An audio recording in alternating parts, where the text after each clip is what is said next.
A man was found dead in his Kansas City home overnight, and now police are on the scene where it appears to be taking longer than usual to clean it up. Sarah Hollenbeck has the latest on that. Sarah. Curtis, they tell me that since this happened at 10:30 last night, and it was very dark then dark throughout the night, it took a little bit longer to process the scene. And finally this morning, they're able to look around, try and go through the garage and also the yard and the neighbors' yards to see if they can find any clues.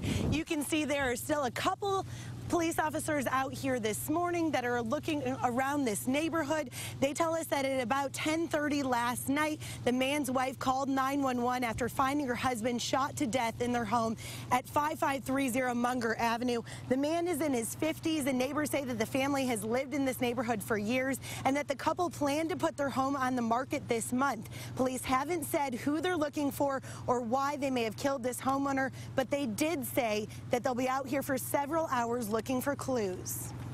Well, they're doing the crime scene right now, and they could be out here most of the day probably, but you know, we want to go slow and make sure that we get everything. And really, you know, where our hope is somebody thinks they might know something and call the tips hotline to get us set off in the right direction.